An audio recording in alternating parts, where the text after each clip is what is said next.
top of the morning, y'all. Now look, as somebody who has been very, very committed to never watching a WNBA game, I feel like I have a right to talk on this. And it's not because of women's sports or I have a problem with that or anything. My good Lord, y'all should have seen my 14 and 15-year-olds watching the pole vaulters during the Olympics last summer. They were glued to the screen. Big fan of women's sports. It's not that. It's just the WNBA. So as y'all know, white girls are not allowed to socially succeed in the WNBA, and that's a fact, let alone dominate. So everybody has heard about this whole flagrant foul thing between Angel Reese and Caitlin Clark, and I saw the highlights, you know. But now Caitlin Clark is actually being investigated by the WNBA for racism. Look, personally, I never cared about celebrity drama, okay? I like small-scale drama. Like, I want to know why the night shift employees at TJ Maxx are pissed at each other. You know, that's the kind of stuff that fires me up. So this doesn't do anything for me, but the fact is, it's wrong. So what they're trying to do here for 2025 is drama. Because, look, if y'all have followed any of the news in the past month, you've heard very, very little about basketball. So they have to create publicity, right? You know, they tried this whole thing with the fake rivalries back when NASCAR was really plummeting, and they tried to get a bunch of rivalries going, and it just didn't work. The whole sport blew up, and we all know why NASCAR failed, and really nobody goes to them these days anyway. They just get drunk in the infield, but nobody really cares about the races or is really fired up about any drivers. It's the same situation. You got a dying product here. The WNBA statement is that the league condemns racism, hate, and discrimination in all forms, and that they're investigating Caitlin Clark now. Hold up. Y'all just said that you condemn racism, hate, and discrimination in all forms. Really? Where was the WNBA last year when they were knocking Caitlin Clark to the floor?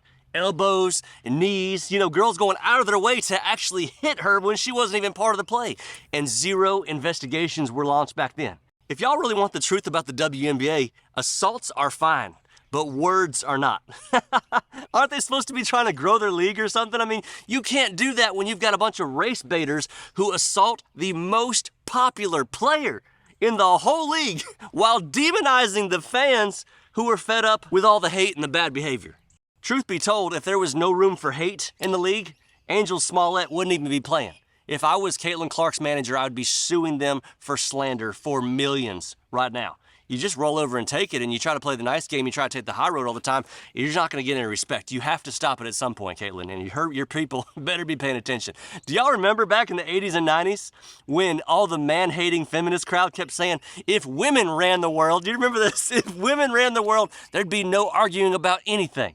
I mean, more people watched my 6th grade dodgeball championship on field day than these games in the WNBA. I promise you, they were gathered around the whole field. It was incredible. I've noticed something personally, though, that 99% of all the hate speech seems to come from the group that claims to be the victims. And look, y'all, on a very heartfelt note, and I want y'all to hear this.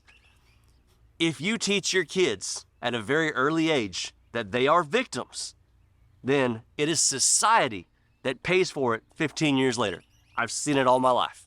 I guess the silver lining here is that every single time Caitlin Clark takes the high road, Reese just gets angrier. There were no specifics detailed about any alleged events. There were no racist comments made. Angel missed a free throw. Indiana fans cheered. And to a girl that was taught victimhood from birth, that's racism. Here's the truth. Y'all ready for this? Without Caitlin Clark, nobody would ever have heard of Reese. Bottom line. Reese is now pulling a Jussie Smollett card, and it's just going to get worse and worse. And the WNBA's real motto should be no place for hate unless it's directed at Caitlin Clark.